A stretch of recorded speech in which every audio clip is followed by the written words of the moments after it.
My name is Emily Carter. I am 37 years old, and before I begin sharing this story that has weighed on my heart for years, I want to pause for a moment and ask you something. Where are you watching this from? I'd love to know which part of the world you're listening in from, because stories like mine, about family, love, betrayal, and painful realizations, are not just American or Western or Eastern. They are human. And before I go deeper, I also want to ask you to rate this story in the comments once you've heard it till the end. Tell me if you found it heartbreaking, powerful, or even eye-opening. And don't forget to subscribe, because here we share stories that reflect the struggles many stay silent about. Now, let me take you back to the day that still plays in my memory like a movie, the day my father, the man I respected all my life, chose to show me where his loyalties really stood, and it was not with me or my children, but with my brother's son. It was the day I realized that sometimes family can wound you in ways no enemy ever could. I grew up in a middle-class home in Chicago. My father, Richard Carter, was a proud man, someone who believed in appearances and respect, someone who wanted the world to see us as a perfect family. He had two children, my older brother, Michael, and me. From childhood, there was a clear difference between how he treated the two of us. Michael was the golden child, the son who could do no wrong. Even when he failed in school, my father excused it. Even when he got into trouble with friends, my father dismissed it as boys will be boys. But when it came to me, every small mistake was magnified. If I scored a 95% on a test, he asked why it wasn't 100%. If I broke a glass in the kitchen, he scolded me for being careless. If I wanted to pursue my passions, he reminded me my duty was to support the family, not chase dreams. And for years, I thought maybe this was normal, that daughters had to sacrifice more, that sons naturally deserved more attention. But the older I got, the more I realized the imbalance, and yet, I kept quiet, telling myself that silence was better than conflict. When I became a mother, the truth began cutting deeper. I married young, to a man named David, and we had two beautiful children, Clara and James. They were my world, the light in my life. But even after becoming a mother, whenever I visited my parents' home, I noticed how my father's love poured effortlessly toward Michael's child, my nephew Ethan, while barely acknowledging mine. Ethan was treated like royalty, while my children, though polite, bright, and loving, were treated like they were background characters in the grand story of my father's favoritism. It wasn't that my father hated my children, no. He didn't mistreat them outright, but he ignored them, sidelined them, diminished their presence, while elevating Ethan at every opportunity. And then came the dinner that exposed it all so blatantly, so cruelly, that I could no longer stay silent. It was a Sunday evening, one of those family dinners my father insisted on hosting because, in his mind, gathering together once a week maintained the image of a close family. He invited Michael and his family, of course, and me with mine.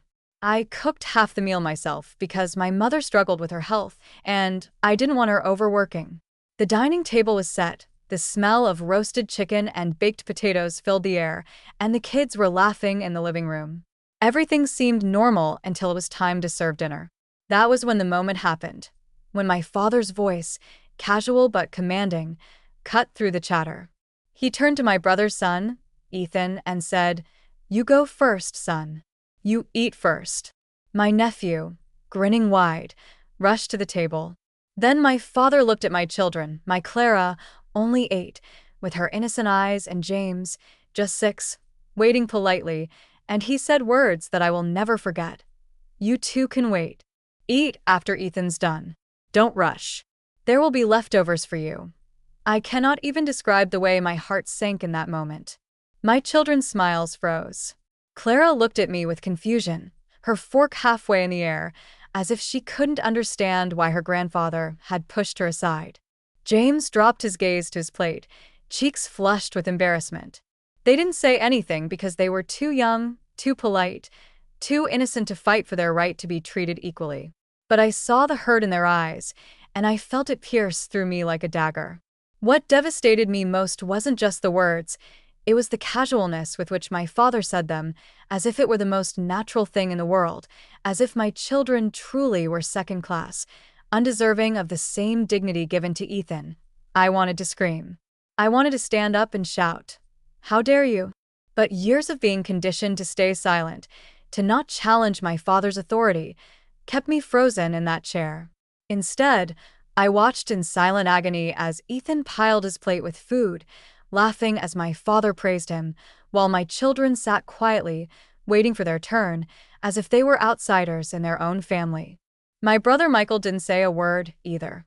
He smirked, as though he enjoyed watching his son be glorified at the expense of mine. My mother, frail and weary, lowered her eyes, unwilling to challenge my father. And me, I sat there, torn between my duty as a daughter and my role as a mother, my blood boiling but my body paralyzed. That dinner was the beginning of the unraveling, the night I realized that silence would no longer protect my children from humiliation, and that if I didn't rise for them, nobody else would. That night, when we returned home, Clara asked me softly, "Mom, why doesn't Grandpa like us as much as Ethan?" I froze. How could I answer such a question for my little girl? How could I explain to her that her own grandfather, the man who was supposed to protect and love her, had chosen favoritism over fairness? I hugged her tightly and told her it wasn't her fault, that she was perfect, that James was perfect, and that sometimes adults make mistakes, even grandfathers. But in my heart, I knew this wasn't a mistake. This was a choice, a pattern, a cruel hierarchy my father had created, where one grandchild was the sun, and the others were left in the shadows. And for the first time in my life, I promised myself that I would not stay quiet anymore. I was frozen in that moment, sitting there at the table, trying to process what had just happened. My name is Emily, I am 36 years old, and I thought I had seen enough in life to not be surprised anymore. But nothing could prepare me for the sting of seeing my father treat my children like they were second-class citizens under his own roof. I had always believed family meant fairness, love, and unity, but that one evening shattered the illusion I had built up for years. I tried to brush it off at first, telling myself maybe I heard wrong. Maybe he didn't mean it that way, but the look on his face told me otherwise. It was deliberate, it was intentional, and it cut deeper than I could admit out loud. And in that silence, while my brother's son eagerly took the first bite, my children lowered their eyes, their small hands resting in their laps, waiting. Do you know that feeling when rage mixes with heartbreak and you're not sure if you want to scream or break down crying? That was me in that moment. Tell me, from where are you watching right now? And if you were in my position, what would you have done? Please, before I take you deeper into my story, hit that subscribe button so you never miss stories like this, and rate this one between 1 and 10 in the comments. I really want to know how strongly this resonates with you. Because trust me, what started at that dinner table did not end there. It opened a floodgate of memories, a pattern of neglect, favoritism, and pain that had been hiding in the shadows all along, and now, finally, it was all coming to the surface where I could no longer ignore it. As I sat there trying to keep myself composed, memories came rushing back like an avalanche I had been avoiding for years. It wasn't just this one dinner where my father favored my brother and his family. It had been happening my whole life. Only now it wasn't just me feeling the sting. It was my children too, innocent little souls who didn't deserve to be taught that they were somehow less. I remembered being a little girl, standing in the hallway while my brother was showered with gifts on his birthdays, while I got a single card or sometimes nothing at all. I remembered being told to stay quiet, to serve the food, to help with cleaning, while my brother was told to sit and relax because he was the man of the house. My mother rarely spoke up, and when she did, she was quickly silenced. That night at the dinner table, the old wounds reopened, and it wasn't just about food. It was about dignity, love, and fairness. My children's faces told me everything. They understood what was happening even though they didn't say a word. The look of disappointment, the confusion, the silent question in their eyes. Why us, Mom? Why are we the ones left behind? That broke me inside. I wanted to flip the table, scream at my father, and walk out, but a part of me also wanted to handle it calmly, because I didn't want my children to see me lose control. Still, I knew this couldn't be ignored anymore. It was bigger than one meal. It was about years of favoritism, about a cycle of pain I had let go unchallenged for too long. And in that moment, I made a quiet promise to myself. This ends now. No matter how uncomfortable it would get, I would not allow my kids to grow up believing they were less worthy of love, respect, or simple kindness in their own family. The fork trembled in my hand as I tried to swallow my pride along with the bitter taste of that evening's humiliation, but my heart wouldn't let me stay silent anymore. I looked at my children, their small shoulders hunched as they sat waiting, eyes darting between the plates and their grandfather's stern face, and something inside me snapped, not in anger that screamed outward, but in a quiet, burning resolve that told me I could not let this moment pass without change. "Dad," I began, my voice steadier than I expected, though my palms were sweating, "why do you always do this?" The table fell silent, every pair of eyes turning to me, some in shock, some in discomfort. My brother smirked. Leaning back in his chair like this was a familiar show he had seen before, but I wasn't the timid little girl anymore. Why are my children always told to wait? Why do they have to feel like they're less than their cousin? Do you realize what kind of message you're sending them? My father's brows furrowed as though I had crossed an unspoken line, but I kept going, my voice rising with every word. "You did this to me my entire childhood. Always putting him first, always making me feel like I was invisible. But I let it go because I thought maybe that's how things were. I thought maybe I just had to accept being less loved, less valued. But not anymore. I will not let my children inherit this pain." My son's eyes widened as he listened, and my daughter clutched my hand under the table, squeezing it as if to give me strength. For the first time in years, I felt my voice had power, and the silence in the room proved it was being heard.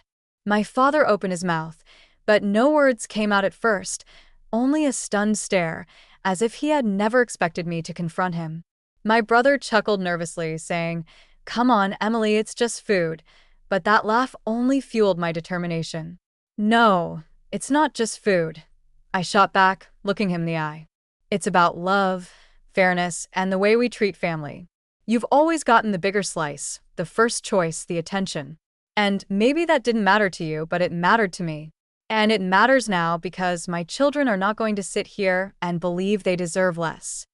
My voice cracked at the end, but the strength behind it was unshakable. The room was tense, the weight of years of silence breaking open like a dam. I didn't know if my father would defend himself, apologize, or stay stubborn in his ways, but I knew one thing for sure. I had finally found the courage to speak, and I wasn't going to back down. For a long moment, the only sound in that room was the faint clinking of a spoon against a glass as someone shifted nervously. My father's face was unreadable, his lips pressed into a thin line, his eyes flickering between me, my children, and my brother, who still looked smug, like he was waiting for Dad to dismiss me the way he always had. But then something unexpected happened. My father's gaze softened. The sternness that had defined his presence for as long as I could remember seemed to falter, and for the first time in my life, I saw a man who looked ashamed. He cleared his throat, his voice lower than usual, almost fragile. "Emily, I never realized," he said slowly, each word heavy with regret. "I thought I was being practical, raising your brother to be strong, giving him the lead.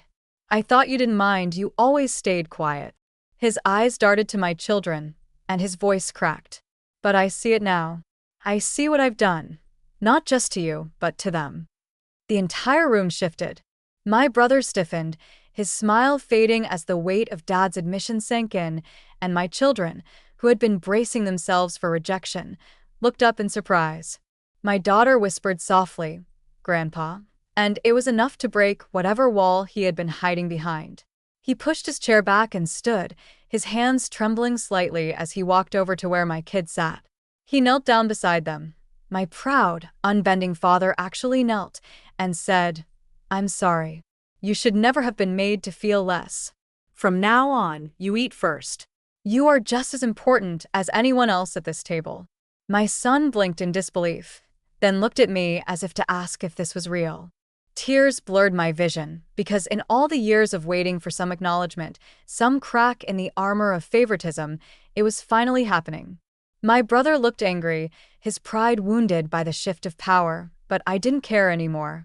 This wasn't about him. This was about breaking a cycle, about giving my children the fairness I never had. That night didn't just end with food being served, it ended with healing.